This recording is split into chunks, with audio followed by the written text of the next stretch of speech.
जय हिंद, वंदे मातरम। स्वागत है आप सभी का गुरुजी वर्ल्ड एग्जाम स्टडी प्लेटफॉर्म में। उम्मीद करता हूं कि बहुत अच्छे होंगे आप, परिवार भी बढ़िया होगा। दोस्तों, एक one shot video, superfast video लेकर आया हूं, यानी हिंदी, यानी पेपर से पहले इस वीडियो को देखकर जाओ।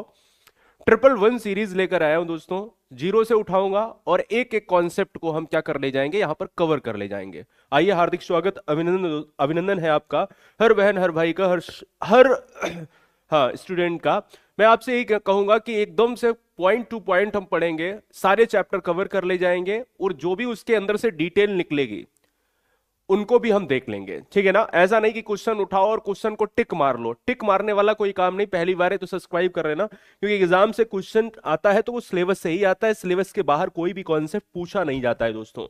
आइए, पहला क्वेश्चन हम करते हैं। पहला क्वेश्चन क्या है कि हिंदी वर्णमाला में मुख्य रूप से जो है स्वरों की संख्या क्या है। अब देखो, जब मूल स्वर की बात करता है तो जरा ध्यान देने की आवश्यकता है। देखो, जब भी आप स्वर की बात करते हो तो आप ये कहते हो कि भाई जो स्वर है वो जो है आपके क्या है, स्वर जो है वो क्या है, वो आप ये कहते हो कि 11 स्वर हैं। लेकिन यहीं पर अगर आपको कॉन्सेप्ट में थोड़ा सा परिवर्तन कर दिया जाए कि भाई देखो यार, मूल स्वर की संख्या पूछ रहा है, मूल स्वर कितने हैं। भाई मूल स्वर एक अलग चीज है और स्वर एक अलग चीज है। तो जब आपसे मूल स्वर पूछता है तो उनकी संख्या होती है 4, ठीक है। मूल स्वर क्या है, 4 है। और वो 4 कौन कौन से हैं ये भी आपको जान लेना है। वो कौन कौन से 4 हैं, क्योंकि कह देगा कल को कि कौन सा निम्नलिखित में मूल स्वर है और कौन सा नहीं है, ये आपको है वाले पता होने चाहिए। देखो, एक होता है आ होता है, एक होता है ई होता है, एक होता है ऊ होता है और एक होता है आपका री होता है। इन्हीं मूल स्वर को हम क्या कह सकते हैं, इन्हीं को हम ये कह सकते हैं कि ये भैया क्या हो सकते हैं, ये आपके ह्रस्व स्वर हो सकते हैं। तो ह्रस्व स्वर की संख्या क्या है या मूल स्वर की संख्या क्या है, तो इनकी संख्या जो होती है वो 4 होती है। और यदि 4 होती है तो आंसर इज ऑप्शन नंबर दोस्तों किसके साथ, ए के साथ लॉक हो जाएगा। क्लियर है, कोई समस्या तो नहीं है, कोई दिक्कत तो नहीं है। अगर कोई दिक्कत नहीं है तो आगे बढ़ जाऊं आगे बढ़ेंगे। भाषा की सबसे छोटी इकाई को क्या कहेंगे। देखिए, जब आप भाषा की सबसे छोटी इकाई की बात करते हो तो आप ये बहुत आसान सा क्वेश्चन लेकर आते हो। जब आप भाषा की सबसे छोटी या भाषा के कई क्वेश्चन, जैसे भाषा की सार्थक इकाई जो होती है ये दोस्तों आपकी क्या है, आपका क्या है, शब्द है। जब आपसे पूछता है कि भाषा की सबसे छोटी इकाई वो कौन सी है, वो ये है वर्ण है। लेकिन वर्ण कैसी छोटी इकाई है वो दोस्तों आपको भी पता होना चाहिए कि भाषा की सबसे छोटी लिखित इकाई है। और लिखित जब इकाई है दोस्तों तो ये वर्ण ही है। और ध्वनि जो है आपकी मौखिक इकाई है। जो ना स्वर है और ना ही क्या है, ना स्वर है और ना ही भैया क्या है, व्यंजन है। जो ना स्वर है और ना ही व्यंजन है, इनको क्या कहा जाता है, इनको कहा जाता है अयोगवाह कहा जाता है। क्या कहा जाता है, अयोगवाह कहा जाता है। और अयोगवाह अगर परीक्षा में पूछे कि अयोगवाह की संख्या क्या है दोस्तों, तो 2 होती है। और जब 2 होती है तो वो कौन से होते हैं अयोगवाह, एक अंग है और एक क्या है, आहा है। तो इस क्वेश्चन का जो राइट आंसर है वो किसके साथ, ऑप्शन नंबर दोस्तों डी के साथ लॉक हो जाएगा। आगे बढ़ जाएंगे, ये रहा हमारा अगला क्वेश्चन। अगला क्वेश्चन क्या है, इनमें से किसके बिना कोई व्यंजन उच्चारित नहीं किया जा सकता। भाई सिंपल सी चीज है कि व्यंजन को उच्चारित करने के लिए स्वरों का होना बहुत जरूरी है। कोई भी स्वर अगर है तभी व्यंजन संभव है। व्यंजन का संभव होना स्वर के बिना नहीं हो सकता है, यह बात दिमाग में बैठा लेना है। क्लियर है, तो इस क्वेश्चन का जो राइट आंसर है वो ऑप्शन नंबर ए। सुख दुख के बीच लगने वाला जो चिन्ह है वो कौन सा है। देखो, जब आप सुख और दुख की बात करते हो तो ये बहुत आसान कॉन्सेप्ट है। जब ये सुख और दुख की बात करते हो तो इसमें लगने वाला जो बीच में चिन्ह है इसको सामासिक चिन्ह कहते हैं। और सामासिक चिन्ह को ही हम योजक चिन्ह कहते हैं, जिसको हम नॉर्मल भाषा में डैश कह देते हैं। समास में कौन से समास में ये यूज होता है दोस्तों, मैक्सिमम ये द्वंद्व समास में आपको देखने को मिलता है। यानी समासिक चिन्ह भी है और ये योजक चिन्ह भी है। अगला, निम्नलिखित में कौन सा अल्प विराम है। जब आप विराम चिन्ह की बात करते हो तो आपको 2-3 चीजें आपको पता होनी चाहिए कि विराम चिन्ह जो है किस भाषा से आए हैं। तो इनकी भाषा क्या है, देखो हिंदी में किस भाषा से आए हैं, ये अंग्रेजी भाषा से आए हैं। पहली बात तो ये क्वेश्चन पूछा जा चुका है। इनके जनक भैया कौन है बताइए, इनकी संख्या क्या है कमेंट करके बताइए फटाक से। मैंने कई बार अपनी वीडियो में असंख्य बार बताने की कोशिश की है। इनके जनक हैं कामता प्रसाद गुरु जी, है ना। कामता प्रसाद जो है इनके जनक हैं, कामता प्रसाद गुरु हैं, और इनकी संख्या जो है वो है 20 है, ठीक है ना, 20 है। अंग्रेजी भाषा से आए हैं। अल्प विराम कौन सा है, तो अल्प विराम, देखिए ये अल्प विराम है, और अर्ध विराम जो है आप देखते हो आंसर बी के साथ आप लगाते हो। अल्प विराम क्या हो जाएगा, सी ऑप्शन हो जाएगा कि नहीं हो जाएगा, 6 नंबर का सी ऑप्शन। बहुत बढ़िया, बहुत सुंदर। क्वेश्चन किसके साथ, ठीक है, नहीं वो अर्ध विराम होता है, क्लियर है। चलो आंसर किसके साथ जाएगा, सी के साथ चला जाएगा, क्लियर है। नेक्स्ट क्वेश्चन की तरफ अपन बढ़ते हैं, अपन बढ़ेंगे माफ कीजिए। अगला क्वेश्चन है, जहां वाक्य की गति अंतिम रूप ले ले और विचार के तार टूट जाएं। अंतिम रूप ले ले और विचार के क्या है भैया, तार ही टूट जाए, उसे हम क्या कहेंगे, उसे हम कहेंगे पूर्ण विराम कहेंगे, क्योंकि पूर्ण विराम के आगे कुछ भी नहीं होता है। पूर्ण विराम के आगे क्या है, कुछ भी नहीं होता है। पूर्ण विराम के आगे भैया आप किसी भी बात को करते नहीं हो कि भाई अब इसके आगे किसी भी विचारों भाषा की अभिव्यक्ति नहीं होगी।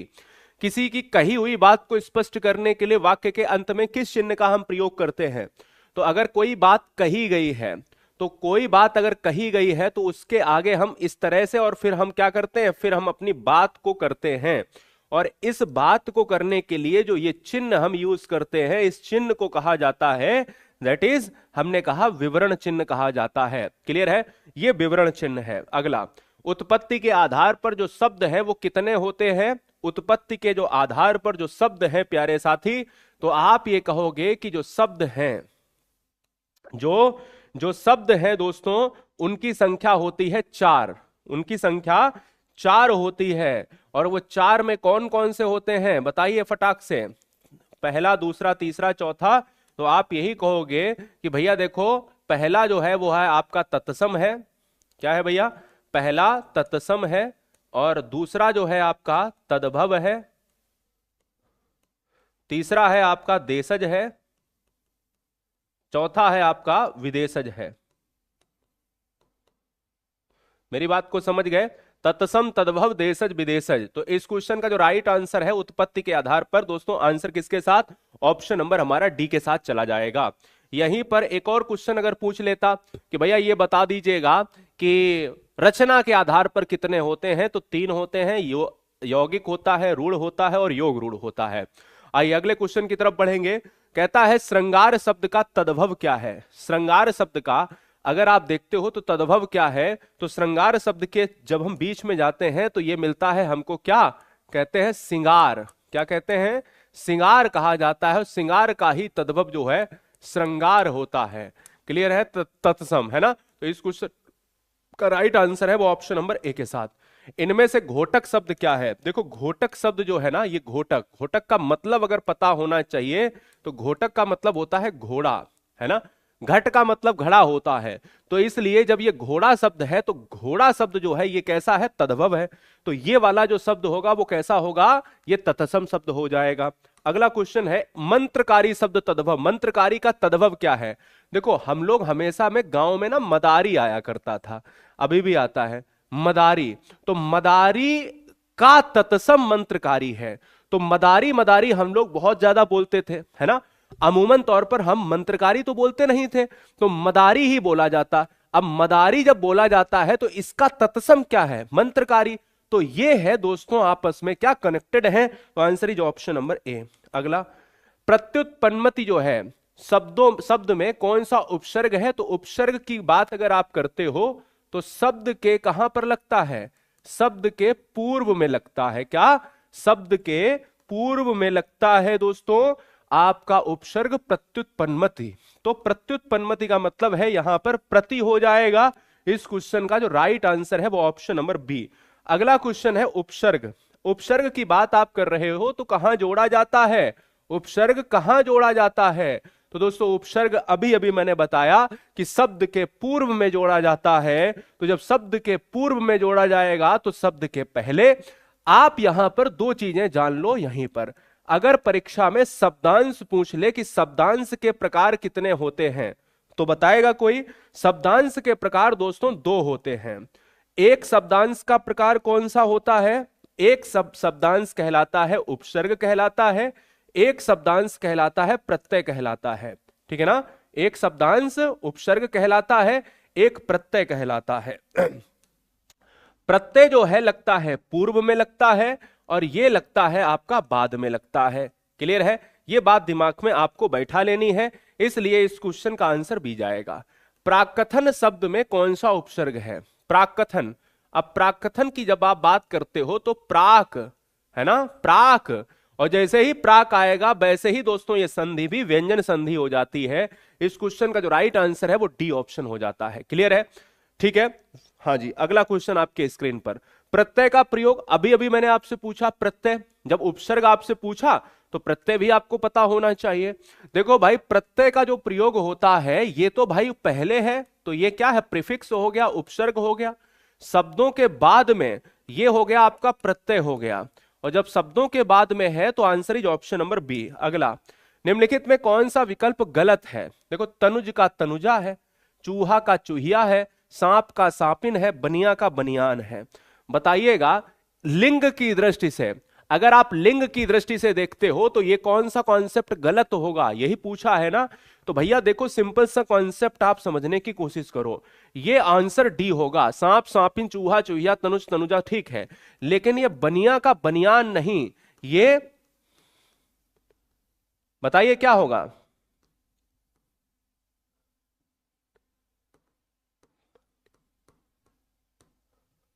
बनी या इन, ठीक है ना, ये होता है बनियाइन।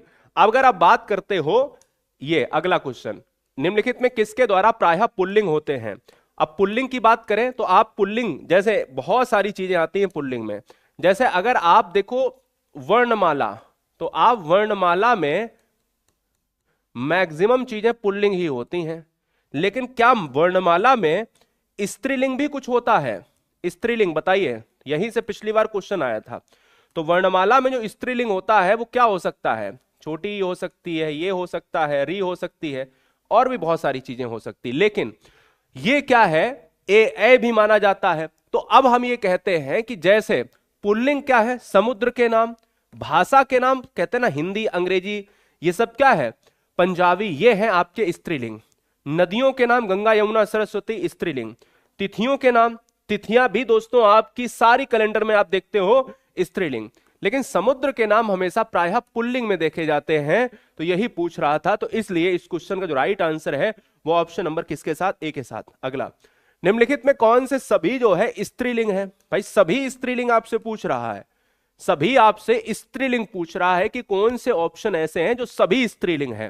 तो भाई देखो, अगर आपसे ये कहता है तो आप देखो, समाधि और दीमक, समाधि हमारा क्या है, समाधि हमारा स्त्रीलिंग है, हमसे सारे स्त्रीलिंग पूछे है ना, समाधि। अच्छा ऊपर से कर लेता हूं, सीसम, सीसम और नर्मदा, देखो सीसम पुल्लिंग है, नर्मदा स्त्रीलिंग है, नहीं होगा। बिहग और गरुण, ये स्त्रीलिंग है और ये पुल्लिंग है, नहीं होगा। साहित्य स्त्रीलिंग है, ये भी साहित्य पढ़ा जाता है, पुल्लिंग है ना, और ये जहाज पुल्लिंग। समाधि स्त्रीलिंग है, समाधि क्या है, स्त्रीलिंग है, और दीमक लग गई स्त्रीलिंग है। तो ये क्या है, ऑप्शन नंबर डी। अगला, निम्नलिखित में स्त्रीलिंग शब्द को पहचानिए। स्त्रीलिंग शब्द को पहचानना है, आपको जवाब देना है, लॉक किया जाए फटाक से, जल्दी से।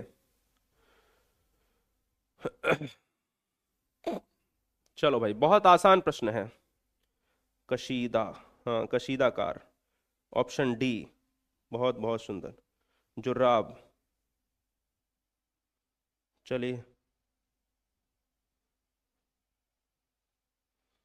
ठीक है, बिल्कुल सही बात है। सॉक्स जो होते हैं ना, ये जुर्राब जो होता है, ये हमेशा कहते हैं ना, घाघरा शब्द को एक अलग वे में यूज करते हैं, लेकिन जो ये बी और डी ऑप्शन है इसमें विवाद थोड़ा रहता है। ये भी स्त्रीलिंग माना जाता है, लेकिन ये भी कह रहा है जुर्राब फट गई या मोजे फट गए। हम लोग तो हमेशा ये कहते हैं कि मेरे मोजे कहां रखे हुए हैं, है ना, इसलिए इस चीज को आंसर डी की तरफ ज्यादा माना जाता है। और सॉक्स को हम यही कहते हैं कि सॉक्स गंदे हो गए हैं, सॉक्स जो है धुलने हैं, तो इसलिए वो पुल्लिंग में ही प्रायः माने जाते हैं। हिंदी भाषा में वचन कितने प्रकार के होते हैं? देखो, अगर आप संस्कृत में वचन की बात करते हो तो ये है भैया, और अगर आप हिंदी की बात करते हो तो ये है। तो हिंदी में वचन जो है वो क्या है? दो। अगला, मैंने आम ले लिया है का बहुवचन क्या है? मैंने आम ले लिया है। अगर मैंने आम ले लिया है तो दोस्तों यहां पर क्या ऑप्शन हो सकता है, क्या हो सकता है बताइए? देखो भाई, मैंने आम ले लिया है या मैंने आम ले लिए हैं, भाई सिंपल सी चीज, हमने आम, हमने आम, हाँ ये भी हो सकता है। अगर आप बहुवचन की बात करोगे, बहुवचन में मैं और हम, जल्दी से कमेंट करिएगा कि मैं की जगह हम होगा, हमने होगा, या आम होगा, या लिए हैं, या फिर ले लिए हैं। एक वचन और बहुवचन, क्या बात है? ओके पूजा, ओके अभिषेक, ओके हाँ रंजन, ठीक है। बताओ यहां पर क्या होना चाहिए? मैंने आम ले लिए हैं, ठीक बात। हमने आम ले लिए हैं, ठीक बात। ओके चलो, हमने आम ले लिए हैं, बिल्कुल सही बात। इसीलिए मैं रुका कि भाई देखो, सिंपल सी चीज है कि जब आप मैंने की बात कर रहे हो, जब आप बहुवचन में आते हो तो सब हमने आम ले लिए हैं, तो ये वाला विकल्प गया, ये वाला विकल्प सही हो जाएगा। नदी का जल ठंडा है। इसी तरह का एक और क्वेश्चन करता हूं, अच्छा, जिसे आपका जो डाउट है वो क्लियर हो जाएगा कि भाई नदी का जो जल ठंडा है उसका ऑप्शन क्या होगा कि अगर इसको बहुवचन में। तो देखो, पहला ऑप्शन है कि नदी का जल ठंडा है, सभी नदी का जल ठंडा है, नदियों का जल ठंडा है, नदियों। देखो ये वाला तो वर्तनी में ही गलत है, ये तो नॉर्मल यही है साफ साफ। सभी नदी क्यों लाएंगे? हम नदी को हम नदियों बनाएंगे ना, और पानी तो पानी ही रहता है, इसलिए इस क्वेश्चन का आंसर सी जाएगा। ये क्वेश्चन टाइप गलत हुआ है, कोई बात नहीं। मेरे दोस्त के लिए चाय लाइए, इस वाक्य में कौन सा कारक है? मेरे दोस्त के लिए अगर आपको चाय लाना है तो वाक्य में कारक बताना है। तो आंसर किसके? मेरे दोस्त के लिए। और के लिए जब आता है तो आपका संप्रदान आता है। संप्रदान में जैसे मैं मां के लिए दवाई लाया, है ना, मैं मां के लिए दवाई लाया, या फिर हम जो है हमने कहा कि मैं अपने दोस्त के लिए चाय लाया, ये सारी चीजें। हे ईश्वर दया करो। अब देखो, जब भी ये संबोधन का चिन्ह लगता है, तो संबोधन का चिन्ह लगता है तो हम पुकारते हैं कि हे ईश्वर आकर दया करो। तो इसका मतलब यह है कि इस क्वेश्चन का जो राइट आंसर है वो किसके साथ? ऑप्शन नंबर ए के साथ। अगला, मेरी गोद में क्या है? बिल्ली है दोस्तों। तो यहां पर मैं आया है, और जब भी अपादान की बात हम करते हैं तो अपादान अलगाव के लिए होता है, और अलगाव अलग के लिए होता है। कर्ता ने कर्म को है, और हम कहते हैं संप्रदान में आप के लिए मांग करते हो कि भाई के लिए हो जाए, और अधिकरण में दोस्तों में और पर आता है, तो इसलिए यहां पर ध्यान देने वाली बात है। Answer is option number D. अगला है, राम का भाई जो है भरत है। राम का जो भाई है वो क्या है? भरत है। अपादान कारक हो जाएगा, संबंध कारक हो जाएगा, संप्रदान कारक हो जाएगा, अधिकरण कारक हो जाएगा। काकी के रारी रे नानी ने कहा आता है? संबंध में आता है, और संबंध में जो है आपका का ही नहीं, राम की गाड़ी, राम का भाई, राम की कार, है ना, तो का की के आ सकता है, इसलिए संबंध होता है। अगला, भारत में हिंदी जो है किस वर्ग में रखोगे आप? भारत में हिंदी को किस वर्ग में आप रखोगे? तो भारत में जो आप हिंदी है वो दोस्तों आप रखोगे राजभाषा में रखोगे। इस क्वेश्चन का जो राइट आंसर है वो ऑप्शन नंबर ए हो जाएगा। कौन से अनुच्छेद के तहत दोस्तों? 343 अनुच्छेद, आर्टिकल दोस्तों आपको याद रखना है। कौन से भाग के तहत? तो भाग 17 के तहत दोस्तों। कौन सी अनुसूची के तहत दोस्तों? तो भारत में अनुसूची जो है वो 8वीं अनुसूची है दोस्तों, ये भी बात आपको याद रखनी है। अगला क्वेश्चन है, हिंदी भाषा को कौन सी लिपि में लिखा जाता है? हिंदी भाषा को दोस्तों देवनागरी लिपि में लिखा जाता है। देवनागरी लिपि जो है ये आपके बाएं से जो है दाएं लिखी जाती है। क्या है? बाएं से दाएं लिखी जाती है, बाएं से दाएं। देवनागरी लिपि का जो देवनागरी की उत्पत्ति जो हुई है वो ब्राह्मी लिपि से हुई है। गुरुमुखी की बात अगर हम करते हैं तो गुरुमुखी जो है पंजाबी भाषा जो किस लिपि में लिखी जाती है? वो गुरुमुखी में लिखी जाती है। भारतीय संविधान के किस भाग में राजभाषा का उल्लेख है? भारतीय संविधान के भाग 17 में उल्लेख है। अभी मैंने आपको बताया था कि भाग 17 अनुसूची 8 अनुच्छेद 343। तो इस क्वेश्चन का जो राइट आंसर है वो किसके साथ, ऑप्शन नंबर सी के साथ। आगे बढ़ेंगे। भारतीय संविधान के किस अनुच्छेद में उच्चतम न्यायालय और उच्च न्यायालयों की कार्यवाही में क्या है, प्रयुक्त भाषा के संबंध में उल्लेख है, यानी high court and supreme court की, माननीय सुप्रीम कोर्ट के मध्य और माननीय कोर्ट जो आपका हाई कोर्ट है उनके मध्य जो भाषा का आदान प्रदान होना चाहिए वो किस अनुच्छेद में है, आइए समझते हैं। आर्टिकल 344 में दोस्तों राजभाषा आयोग होगा।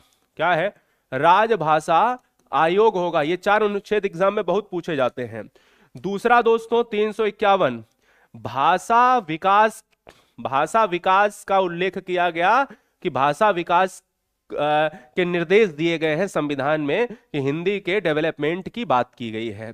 343 में क्या किया गया है, 343 में हिंदी एक राजभाषा होगी, हिंदी एक राजभाषा होगी दोस्तों, ये आपको पता है।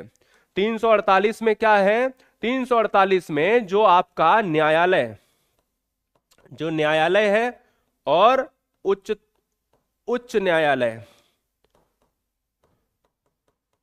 न्यायालय या उच्च न्यायालयों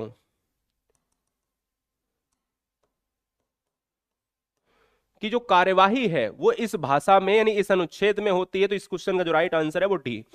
सन्मार्ग में कौन सी संधि है, सन्मार्ग की बात करेंगे तो सन्मार्ग में दोस्तों सत धन मार्ग होता है, और जैसे ही सत धन मार्ग होता है वैसे ही क्या हो जाता है, वैसे ही ये व्यंजन संधि हो जाती है। अगला भगवत गीता। अब जब भगवत गीता में जैसे ही भगवत आप करते हो हलंत आता है और गीता करते हो वैसे ही दोस्तों आपका संधि आती है व्यंजन, और व्यंजन संधि आती है तो भगवत धन गीता, यानी इस क्वेश्चन का जो राइट आंसर है वो ऑप्शन नंबर डी। सूर्योदय की बात करेंगे दोस्तों, सूर्योदय। अब देखो यहां पर एक ट्रिक भी लगा सकते हो, सूर्योदय यहां पर एक मात्रा है तो गुण संधि हो जाएगी, है ना।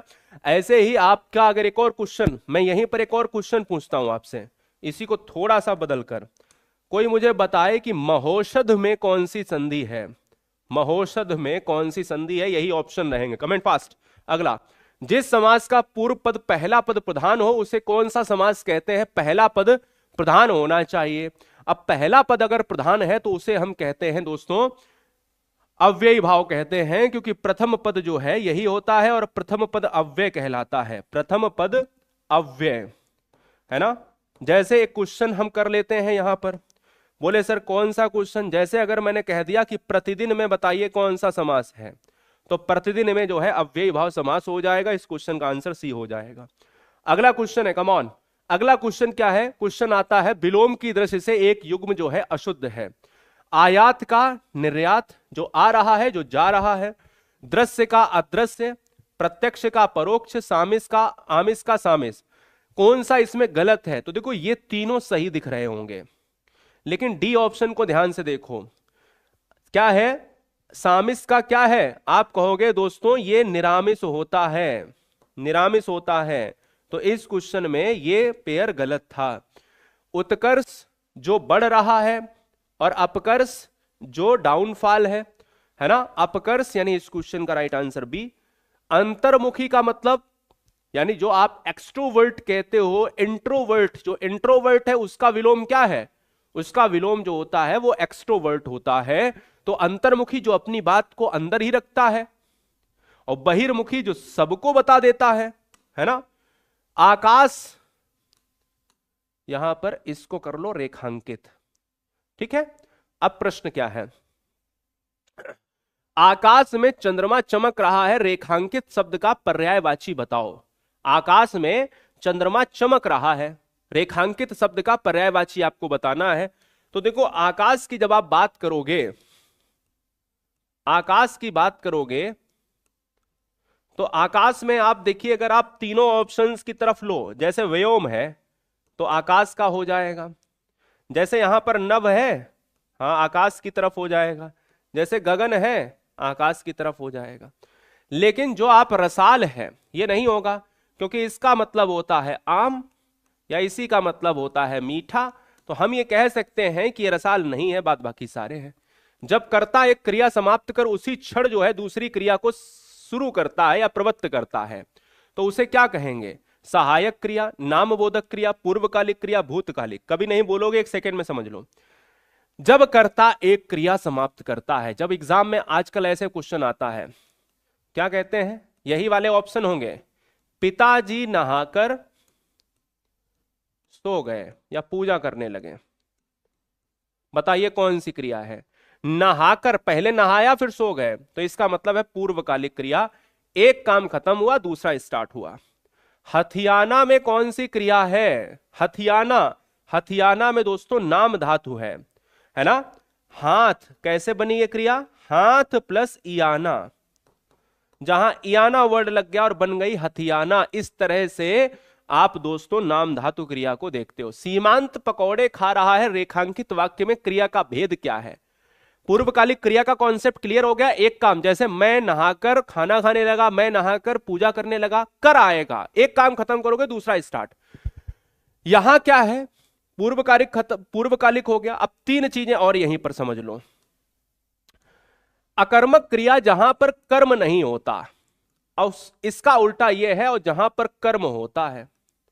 और प्रेरणार्थक क्रिया मतलब किसी दूसरे से काम करवाओ, दूसरों से आप कर्म करवाते हो, वो दोस्तों ये है। दोनों के एग्जाम्पल समझ लो तीनों के।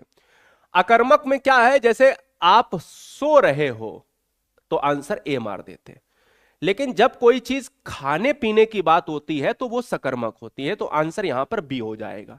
जब भी कोई चीज खाने पीने की बात हो रही होती है तो वहां पर सकर्मक हो जाता है, सा माने सहित, कर्म माने कर्म। मेरी बात को समझ गए, इतना आपको ध्यान में रखना है। क्लियर है ना दोस्तों, बहुत बढ़िया। चलिए ये समझ गए, हाँ जी। अब आते हैं तीसरे फैक्ट पर, तीसरे फैक्ट पर आ जाओ। तीसरा फैक्ट ये कहता है कि प्रेरणार्थ बहुत आसान है। जैसे मैं बैठा हूं, दूसरे से मुझे कोई काम करवाना है, उसमें क्या होता है, उसमें यह होता है कि जैसे मैंने अपने छोटे भाई से अपने कपड़े धुलवाए, मैंने अपने भाई से पानी मंगवाया, खुद ना काम करो दूसरे से काम करवाओ, वो होता है प्रेरणार्थक। क्लियर है। चलिए, अधोलिखित किस वाक्य में अकर्मक क्रिया है, अकर्मक क्रिया है। मैं पुस्तक पढ़ता हूं, मैं पुस्तक पढ़ता हूं, ये चीजें तुम्हारा जी ललचाती हैं। श्याम सोता है, अब की बार अकर्मक बताना है, वह अपना सिर खुजलाता है। तो श्याम सोता है, भाई सोना, रोना, हंसना, मुस्कुराना, ये सब अकर्मक है, तो इसलिए इस क्वेश्चन का आंसर सी हो जाएगा। व्यक्ति, वस्तु या स्थान के नाम को नाउन कहते हैं। भैया सिंपल सी चीज है, noun is a name of a person place, noun is a name of a person place, तो वो क्या है, संज्ञा हो जाएगा, किसी वस्तु या विशेष। भाई संज्ञा क्या है, संज्ञा तो किसी का भी नाम ही तो है, संज्ञा, संज्ञा दैट इज नेम। अगला, राकेश, रमेश, सीता, श्याम, हिंदुस्तान में कौन सी संज्ञा है। जब दोस्तों किसी भी चीज का नाम दिया जाए तो वो हमेशा व्यक्तिवाचक संज्ञा होती है। और ऐसे ही अगर लिखा होता लड़का, लड़की, है ना, और देश, तो हमारा जातिवाचक हो जाता। करेंगे उसके भी क्वेश्चन। जैसे ये कौन सा व्यक्तिवाचक संज्ञा है, दुनिया में कोई एक पहाड़ है, नहीं, तो दुनिया में जब एक पहाड़ नहीं है तो दोस्तों पहाड़ हमारा जातिवाचक है। पहाड़ बहुत से हैं, तो जातिवाचक दोस्तों वही होता है जिसकी पूरी जाति हो। हमारे यहां भी पहाड़, अमेरिका में भी पहाड़, छोटा पहाड़, बड़ा पहाड़, राम, गंगा और जो है हिमालय, ये सब क्या है, व्यक्तिवाचक हैं, ये नाम दिए गए हैं, तो इसलिए इस क्वेश्चन का राइट आंसर बताना था कौन सा नहीं है। अगला, गंगा संज्ञा का कौन सा रूप है।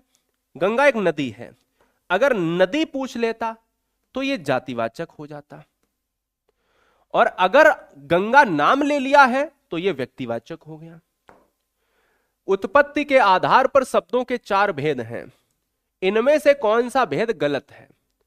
अगर उत्पत्ति के आधार की बात आप करते हो तो उत्पत्ति के आधार पर अभी मैंने आपको कुछ नाम बताए थे, और उसमें कुछ नाम में यह बताया था कि कौन कौन से नाम हो सकते हैं, कौन कौन सी चीजें हो सकती हैं, जिसमें इसमें बताया था 9 नंबर। उत्पत्ति के आधार पर शब्द होते हैं 4, तत्सम, तद्भव, देशज, विदेशज। ठीक है, तो तत्सम, तद्भव, देशज, विदेशज सब होता है, यौगिक नहीं होता है। यौगिक रचना के आधार पर होता है। रचना के आधार पर वाक्य हैं 3। आप कौन कौन से वाक्य हैं, एक रूढ़ है, एक यौगिक है, और एक क्या है, योग रूढ़ है, एक है योग रूढ़। अगला, अहेर शब्द का तत्सम क्या है? अहेर, अहेर का अरहेर है, अहीर है, आषाढ़ है, आखेट है। अहेर का है आखेट। अगला, संकर शब्द। अब देखो संकर है, ये वो संकर नहीं। एक क्वेश्चन ऐसे भी आया था कि इस संकर और इस संकर का अर्थ बताओ, ठीक है? तो ये शंकर जो है ये हमारे भगवान है, भगवान शिव, महाकाल। और ये शंकर है, ये मिश्र प्रजाति का है, समझ रहे, मिश्रित जाति का। तो शंकर का मतलब यहां पर है दो भाषाओं से मिला हुआ शब्द। तो आंसर क्या है? मिश्र, यानी मिश्रित जाति का। और मिश्रित जाति में एक शब्द है जैसे रेलगाड़ी। तो रेलगाड़ी जो शब्द है वो कौन सा है? इसमें रेल है और इसमें गाड़ी है। रेलगाड़ी जो है ये रेल इंग्लिश शब्द है और ये गाड़ी जो है इसका हिंदी शब्द है। दोनों को मिला दिया तो संकर शब्द बन गया। बात को समझ गए? अगला, जमादार शब्द स्रोत के आधार पर क्या है? जमादार, बड़ा अच्छा प्रश्न है, बताइएगा, जवाब दीजिएगा। हाँ, जमादार शब्द जो है स्रोत के आधार पर किस भाषा का शब्द है? चलो, फारसी, फारसी, अरबी फारसी। चलो भाई बताओ। ठीक है,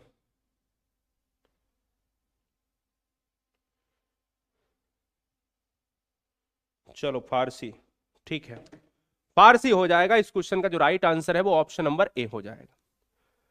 वर्णमाला कहते हैं, वर्णमाला किसे कहते हैं दोस्तों? वर्णमाला किसे कहते हैं? तो वर्णमाला वर्णों के समूह को कहते हैं, और वर्णों के व्यवस्थित समूह को कहेंगे, क्योंकि एक वर्णों की बात, भाई जिस तरह से मोतियों को आप विस्तृत पिरोते हो, है ना, तो वो क्या है, मोतियों को एक ऐसा क्रम में पिरोते हो, वही है माला बनती है। छा वर्ण किसके योग से? छा वर्ण, देखो यहां पर संयुक्त व्यंजन की बात अगर हम करेंगे तो छा, एक छा आता है, एक आपका त्रा आता है, एक आपका स्रा आता है, और एक आपका छत्रज्ञा, है ना, उल्टा लिख दिया, कोई बात नहीं। चलिए, यहां काधन सा होता है, यहां ताधन रा होता है, यहां पर साधन रा होता है, यहां पर जाधन वा होता है। इनमें से परीक्षा में कोई भी एक आ सकता है, जैसे यहां पर एक पूछ लिया है इस क्वेश्चन में, तो ये रट लेना भैया, हलंत को नहीं भूलना है। जैसे का धन छा, का धन सा का मतलब ये है, ठीक है ना, मेरी बात को समझ गए?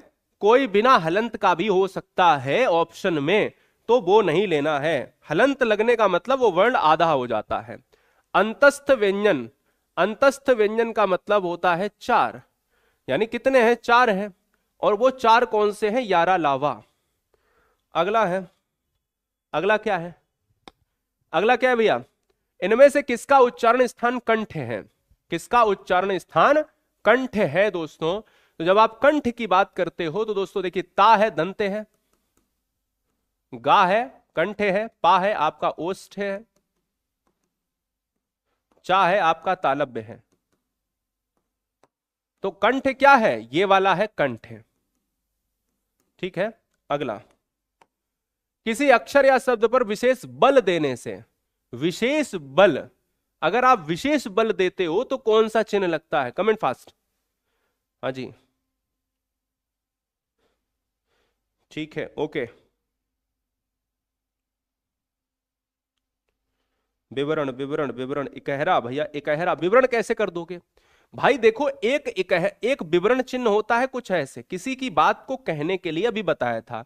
और ये तो बहुत नॉर्मल है कि अगर कोई भी चीज है तो बल दे दिया, और यहां पर, अच्छा यहां पर डबल है, ये इकहरा है, ये दोहरा है, इकहरा ये है, दोहरा ये है। तो अगर हम बल दे रहे हैं तो इकहरा हो जाएगा। विवरण चिन्ह कौन सा है? ये क्या है? संबोधन है, विस्मयादि है। ये क्या है? पूर्ण विराम है। ये क्या है? प्रश्नवाचक है। ये क्या है? विवरण है। 59, वाक्य में जहां पूर्ण विराम की तुलना में कम रुकना पड़े। भाई पूर्ण विराम की तुलना में, पूर्ण विराम का मतलब है कि जब आपके भाषा समस्त जो है भाषा आपने प्रयोग कर ली, अब कोई भी जो है अभिव्यक्ति के तार नहीं आगे बचे, भाई खत्म बात। तो लेकिन अर्ध विराम जो है ना, अर्ध विराम का चिन्ह जो होता है वो कुछ ऐसा होता है। ये जो है चिन्ह पूर्ण विराम से कम रुकता है ना, पूर्ण विराम से कम रुकता है। अगला, इनमें से कौन सा विराम चिन्ह ऐसा है जो हिंदी में अंग्रेजी भाषा से नहीं लिया गया है? हिंदी में अंग्रेजी भाषा से नहीं लिया गया है। यहां पर एक ही चीज आपको याद रखनी है कि जो पूर्ण विराम है इसे कामता प्रसाद जी ने अंग्रेजी से नहीं लिया है। सारे विराम चिन्ह अंग्रेजी से ही हिंदी में आए। मृतिका शब्द का तद्भव रूप क्या है? मृतिका मिट्टी, मृतिका का मिट्टी होता है। मोती को आप कंफ्यूजन में ना रहना, मौक्तिक होता है। मोती का मौक्तिक होता है, मिट्टी का मृतिका होता है। ये लोग आ गया भैया मौक्तिक शब्द का, तो मौक्तिक का क्या हो जाएगा? किस विकल्प में सभी शब्द जो है वो देशज हैं? सभी शब्द जो है वो देशज शब्द हैं, आपको बताने हैं कौन से ऑप्शंस की तरफ है। सभी शब्द देशज हैं भाई, सभी शब्द देशज हैं, तो इसका मतलब आग है, जीव है, घर है, पत्र है, फूल है, हाथी है, बरखा है, रात है, सत्य है, उच्च, दुर्बल और पुष्प। सभी शब्द तद्भव हैं। तद्भव, तद्भव का मतलब यही तो है, क्योंकि आग का अग्नि हो जाएगा, जीव का जीवा हो जाएगा, घर का ग्रह हो जाएगा। लो, ये सब नहीं होंगे, इसमें कोई ना कोई लो भैया, इसमें कोई ना कोई लो भैया। ये दिया तत्सम, ये दिया जो है तत्सम, ये दिया है तत्सम, है ना। निम्नलिखित में तद्भव शब्द को पहचानिए। पाषाण तत्सम, कंकड़ तत्सम, पक्ष जिसमें छाया तत्सम, प्यासा हो जाएगा तद्भव क्योंकि पिपासु होता है, पिपासु। अगला अलंकार शब्द में उपसर्ग, तो अलंकार शब्द में शब्द कैसे बना अलंकार? तो अलम धनकार। अलंकार में कौन सी संधि? व्यंजन संधि। अलंकार में इसका अलम का मतलब आभूषण, गहना, तो काव्य का आभूषण है अलंकार। कृदंत प्रत्यय किन शब्दों के साथ जुड़ते हैं प्यारे? देखो संज्ञा, सर्वनाम और ये सब हैं, ये क्या है? ये तद्धित के साथ जुड़ते हैं। लेकिन क्रिया, जो क्रिया है, क्रिया जो है ये है कृदंत, यानी ये बात आपको याद रखना है। आध्यात्मिक शब्द में कौन सा प्रत्यय है? प्रत्यय पीछे लगता है। अध्यात्म धन इक, क्या है? यहां पर इक निकलेगा, तो अध्यात्म धन इक निकलेगा, तो आंसर इज डी। अगला प्रादेशिक शब्द में कौन सा प्रत्यय है? प्रादेशिक में कौन सा प्रत्यय? कम ऑन, प्रादेशिक में कौन सा प्रत्यय है? तो प्रदेश, और फिर कहोगे इक, तो इक प्रत्यय, आंसर इज बी। अगला इनमें से पुल्लिंग शब्द को पहचानिए। भाई चैनल को सब्सक्राइब जरूर कर लेना, क्योंकि ये आपका परिवार। हो सकता है कि आप नए कैंडिडेट हैं, और नए कैंडिडेट हैं बोला कि अरे ठीक है यार देख लेना, फिर अगली वीडियो नीचे आएगी फिर देख लेंगे, है ना। तो ना तो पढ़ने वाला कोई रोबोट है, ना पढ़ाने वाला रोबोट है। रिलेशन महत्वपूर्ण है। यदि हम कभी और किसी वीडियो में मिलते हैं तो आपका हार्दिक स्वागत रहेगा। इसलिए गुरुजी वर्ड एग्जाम स्टडी, क्या ना, हाँ ठीक है। चलो बहुत बढ़िया। चलो भाई, क्या बात है, कैसे हो आप सब? ठीक है, ठीक है ब्रांड जी, नए हैं, बहुत बढ़िया, ओके।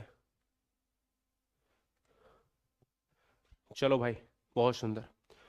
पुल्लिंग शब्द को पहचानिए। अच्छा पुल्लिंग पर आ जाए, बहुत बढ़िया, बहुत सुंदर। सारे हम कमेंट्स ले लेंगे, अभी नहीं, पर आज ना सुपर फास्ट वीडियो करा रहे हैं। देखो भाई कपड़ा, देखो भुजा स्त्रीलिंग है, जाति स्त्रीलिंग है, चिड़िया स्त्रीलिंग है, कपड़ा तो फट गया, ऐसे ना बोलते हैं, तो ये पुल्लिंग होता है। अगला क्वेश्चन, कपड़ा का तत्सम क्या होता है? करपट होता है। कपड़ा का करपट होता है। क्लियर है? चलो अगले कॉन्सेप्ट पर बढ़ेंगे। दिए गए विकल्पों में कौन सा शब्द जो है स्त्रीलिंग है? शब्द स्त्रीलिंग है। लड़का पुल्लिंग है, कुर्सी स्त्रीलिंग है, पेड़ पुल्लिंग है, शेर पुल्लिंग है, स्त्री हो जाएगा, स्त्रीलिंग हो जाएगा कुर्सी। अगला स्त्रीलिंग शब्द के वृक्षों के नाम जो है वो हमेशा पुल्लिंग होते हैं, पर्वतों के नाम हमेशा पुल्लिंग होते हैं, देशों के नाम हमेशा पुल्लिंग होते हैं, नक्षत्र जो है हमेशा स्त्रीलिंग में आते हैं, नक्षत्र हमेशा स्त्रीलिंग में आते हैं। कोई कॉपी पेस्ट मत करो यार, है ना। कॉपी पेस्ट में क्या है? निम्नलिखित में किस विकल्प में सभी शब्द पुल्लिंग हैं? फिर से पुल्लिंग बताओ। हार, पायल, पुखराज। हार होती है स्त्रीलिंग, अगर वैसा हार आप लो तब। चलो भाई देख लेते हैं आगे। हीरा पुल्लिंग है, हमसे पुल्लिंग पूछा गया, हीरा पुल्लिंग है, मोती और मणि स्त्रीलिंग हो जाएगा। पायल तो स्त्रीलिंग है, तो पर तो ये तो नहीं होगा। मैं हार एक बार वो वाली हार मान लेता हूं, एक बार वो वाला हार मान लेता हूं। कौवा खरगोश मंडल, नथ, नथ स्त्रीलिंग है तो इसलिए बगल वाला सी ऑप्शन बचा। कौवा पुल्लिंग होता है, खरगोश भी पुल्लिंग होता है, मंडल भी पुल्लिंग होता है। बात क्लियर है? चलिए अगले क्वेश्चन पर। आजकल भारत की जनता भी अधिकाधिक शिक्षित हो गई। इस वाक्य में जनता शब्द, देखो जनता हमेशा शब्द जो है एक वचन होता है, कभी भी कंफ्यूजन में नहीं रहिएगा, एक वचन होता है। इस ऑप्शन नंबर सी हो जाएगा। सदा बहुवचन में प्रयुक्त होने वाले, सदा बहुवचन में प्रयुक्त होने वाले बताओ, जनता होगा नहीं, है ना? जनता होगा नहीं। अच्छा आप ही बताओ, ट्राई करो। जैसे प्राण, हस्ताक्षर, दर्शन, आंसू, ये सदैव जो है ये क्या है? प्राण, हस्ताक्षर, दर्शन, आंसू, ये सदैव बहुवचन होते हैं। ये क्या है? सदैव बहुवचन होते हैं। लेकिन यहां पर क्या होगा? हस्ताक्षर, हां सदैव बहुवचन, सदैव बहुवचन होने वाले शब्द। भाई यार सिंपल सी चीज समझो, जब मैंने आपसे ये कहा जनता जो है एक वचन है, और एक वचन में अगर आप जनता को देखो तो हस्ताक्षर के साथ तो आएगा नहीं, लोग के साथ आएगा नहीं, लोग एक वचन में नहीं। प्राण ऑलरेडी सदा बहुवचन होता है, तो वर्षा और जनता ही तो बचा, वर्षा और जनता ही तो बचा। तो प्राण, हस्ताक्षर, दर्शन और आंसू ऑलरेडी जो है हम कह रहे हैं कि सदा बहुवचन, तो वर्षा, हस्ताक्षर, प्राण ऑलरेडी जो है, हस्ताक्षर, प्राण और लोग ऑलरेडी कट गए, तो बचा क्या? Option number C. अगला, इनमें से कौन सा हमेशा बहुवचन होता है? अभी बताया, प्राण, दर्शन, आंसू, हस्ताक्षर, याद कर लो सदा बहुवचन, तो सदा बहुवचन प्राण हो जाएगा। क्लियर? आगे बढ़ेंगे। नेता का स्त्रीलिंग, नेता का क्या है? नेत्री, और सूर्य का सूर्या, गीदड़ का गीदड़ी। यह मेरी पुस्तक है, इस वाक्य में कारक कौन सा है? यह मेरी पुस्तक है, इसमें क्या है? इसमें रिलेशन की बात की गई है, रिलेशन की बात की गई है, और रिलेशन की बात की गई है तो यह संबंध है, संबंध है, तो answer is option number A. निम्नलिखित वाक्य में संबंध कारक वाक्य वाले को पहचानिए। संबंध कारक, संबंध कारक की जब आप बात करोगे तो हमारा क्या है? हमारा जो है संबंध कारक में काकी के रारी रे नानी ने, जैसे राम खाना खाता है, राधा का कुत्ता, बस यहीं पर हो जाएगा, है ना? काकी के नानी ने, अभी बता, संबंध होना चाहिए, रिलेशन होना चाहिए। अगला, अलमारी में कपड़े पड़े हैं, तो में है ना, और में आएगा किसमें? अधिकरण में आएगा, तो इस क्वेश्चन का जो राइट आंसर है वो ऑप्शन नंबर है। मजदूर को मजदूरी दे दीजिए, कौन सा कारक है? कर्ता ने कर्म को, मजदूर को मजदूरी दे दीजिए, पर देना है, और देने के संदर्भ में हमें हमेशा याद रखना है संप्रदान लगाना है, पर समस्या यह है कि ऑप्शन नहीं है, संप्रदान लगाना है, तो फिर ऑप्शन कहां जाएगा? कर्म के साथ, क्योंकि फिर हमें को के हिसाब से लगाना पड़ेगा। अगला क्वेश्चन, भारतीय संविधान की 8वीं अनुसूची में भाषाओं की संख्या, भारतीय संविधान में 22 भाषाएं हैं उल्लिखित, यह बात याद रखिए। प्रथम राजभाषा आयोग के अध्यक्ष, राजभाषा आयोग का गठन किसने किया? प्रेसिडेंट ऑफ इंडिया ने किया, राष्ट्रपति ने किया। राजभाषा आयोग जो है कब गठित हुआ है? 7 जून 1955 को गठित हुआ है। राजभाषा आयोग जो है कितने अनुच्छेद के तहत आया है? 344 अनुच्छेद के तहत आया है। राजभाषा आयोग जो है अगर आया है तो इसका अध्यक्ष कौन रहा है? दैट इज बीजी खेर रहे हैं, बीजी खेर रहे हैं, है ना? ये बात आपको याद रखनी है, बाल गंगाधर खेर, बीजी खेर। संसदीय राजभाषा समिति की सिफारिशों पर आदेश कौन देते हैं? बताइए।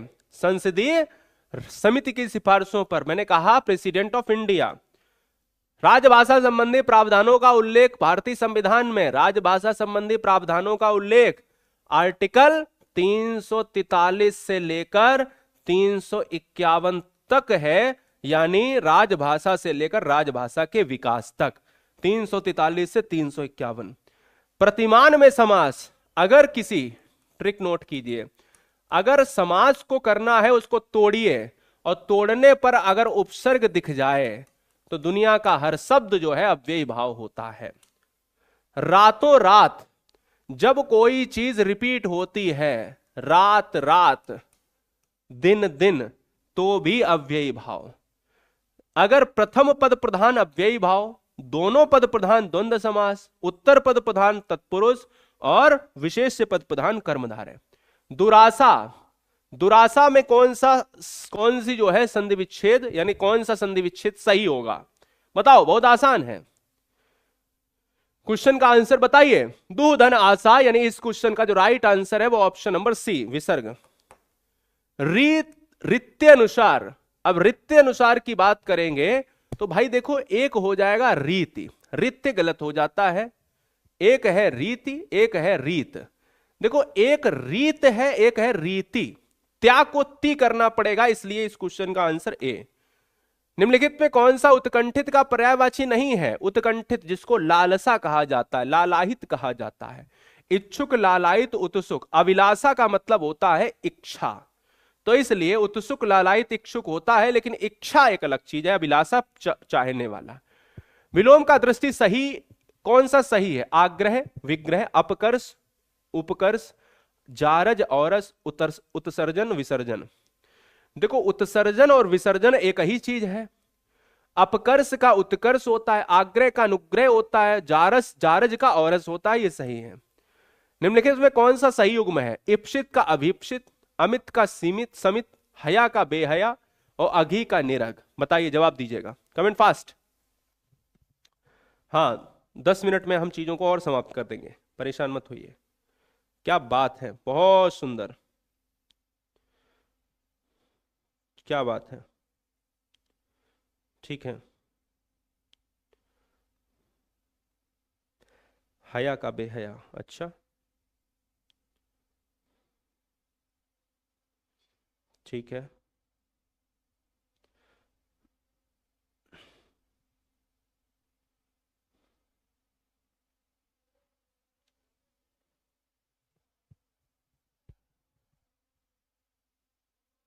देखो भाई सही युग्म पूछा था भाई। इप्सित का जो होता है वो अनिप्सित होता है, गलत है।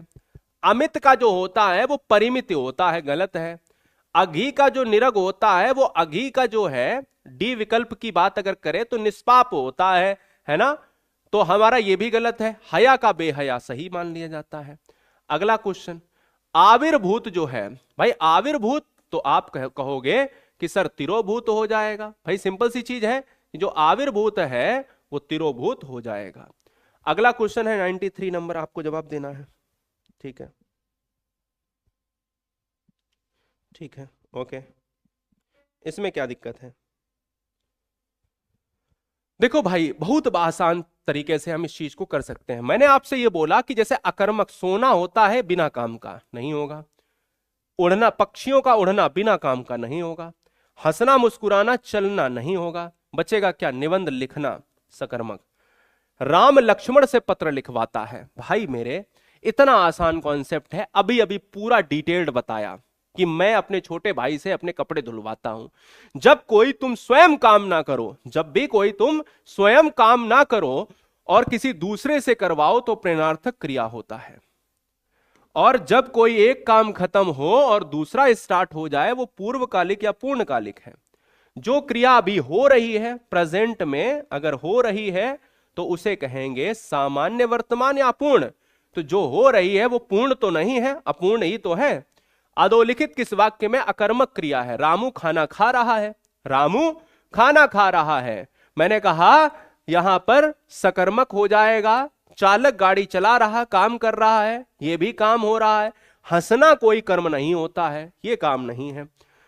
इनमें से निश्चय वाचक जो है सर्वनाम, निश्चय, निश्चित, यह मेरी गाड़ी है, वह मेरा पेन है, तो यह निश्चित है। यह और वह जो है यह निश्चित ही तो है दोस्तों। अगला क्वेश्चन, इनमें से संबंधवाचक सर्वनाम क्या है? संबंधवाचक सर्वनाम आपको बताना है कि संबंधवाचक सर्वनाम क्या है। कुछ, वह, जो। भाई जो जैसा करेगा वो वैसा भरेगा, ये रिलेशन संबंध है। अगला, वे आम के पेड़ हैं। अधोलिखित में जो भी आप देख रहे हो कि भाई वे जो है आम के पेड़ हैं, अधोरेखित में सर्वनाम कौन सा है? भाई देखो पहली बात तो ये बताओ वे किस कैटेगरी में आएगा। जब आप बे की बात आप करते हो तो ये निश्चयवाचक में आ जाता है कि बे आम रख, है ना, यानी वो सिंपल सी ये वे यह वह, ये दिमाग में बैठा लो, ये निश्चय में आ जाएंगे। भारत संज्ञा का कौन सा प्रकार? भारत किसी देश का नाम है, और यदि नाम है तो दोस्तों व्यक्तिवाचक हो जाएगा। अगला, वे शब्द जिनके सार्थक खंड ना हो सके। अगर सार्थक खंड हो जाएं तो वो यौगिक है, अगर सार्थक खंड ना हो तो वो रूढ़ है। जैसे जैसे मैंने कह दिया कि आंख, बताइए कैसा शब्द है? रूढ़ है, तो इसको हम तोड़ नहीं सकते, संधि विच्छेद नहीं हो सकता। अगला क्वेश्चन, तरावट शब्द में मूल शब्द और प्रत्यय में कौन सा सही है? तरावट, तरावट में आप तर धन आवट, है ना, तर धन आवट, तो आंसर इज डी ऑप्शन। अगला, घबराहट, बड़बड़ाहट, है ना, ये क्या है? आहट लेकर आए हैं, तो जब आहट लेकर आए हैं तो इसका मतलब है कि इस क्वेश्चन का जो राइट आंसर है वो ऑप्शन नंबर सी, आहट। रंगीला, रंगीला में आप जब देखते हो तो ईला प्रत्यय है।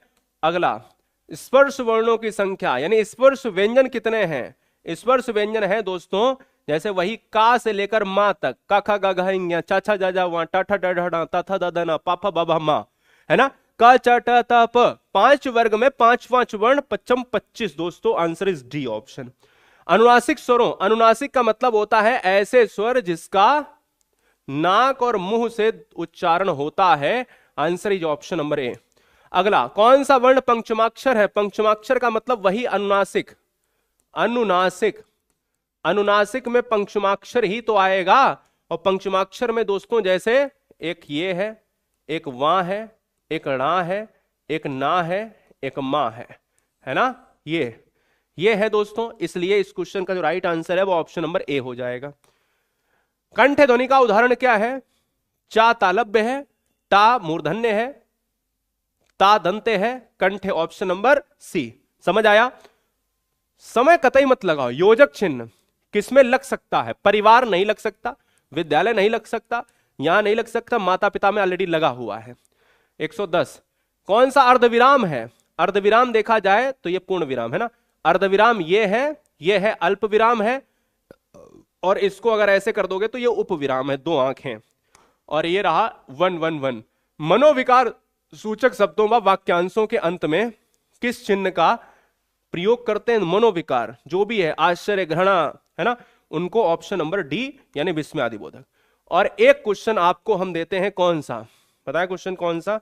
एक क्वेश्चन मैं आपसे देता हूं यहां पर, एक क्वेश्चन जो है आपको हम देते हैं ये वाला क्वेश्चन, और ये वाला क्वेश्चन दैट इज ये होमवर्क का क्वेश्चन है, ये होमवर्क का क्वेश्चन है दोस्तों, ये होमवर्क का क्वेश्चन है। इसमें आप मुझे जवाब दीजिएगा कि आंसर क्या होगा। यानी 1 घंटे से कम समय में 52 मिनट की वीडियो, 50 मिनट की वीडियो में हमने आपको ट्रिपल वन कॉन्सेप्ट कराए हैं। इस वीडियो को अपने दोस्तों में बस एक मित्र को शेयर कर देना, जाते जाते वीडियो लाइक कर देना, और चैनल को ईमानदारी से सिलेक्शन के लिए सब्सक्राइब कर लेना। इतना मैं जानता हूं कि देखो आप जब अच्छा करते हो तो आपके साथ अच्छा हो जाता है, ये तो हमेशा जानते हो आप, है ना। तो भाई देखो हमारा रिलेशन रहना चाहिए। यूट्यूब तो आते जाते रहेंगे, लोग आते जाते रहेंगे, कोई जीवन भर पढ़ता नहीं, कोई पढ़ाता नहीं है। रिलेशन है अच्छा, तभी चीजें, है ना, यूनिवर्स में कायम है। मिलता हूं दोस्तों नेक्स्ट वीडियो में, तब तक के लिए जय हिंद। ये आपको हमें होमवर्क में दे देना है, और दूसरी चीज क्या करनी है, गुरुजी वर्ड एप्लीकेशन डाउनलोड कर लेना, जिससे हम आपको कंटेंट दे पाए। क्या? प्ले स्टोर पर जाइए, गुरुजी वर्ड एप्लीकेशन जरूर डाउनलोड कीजिए। नमस्ते दोस्तों, जय हिंद। मिलूंगा नेक्स्ट वीडियो में, तब तक के लिए आप मुस्कुराते रहो। वंदे मातरम। ख्याल रखिए।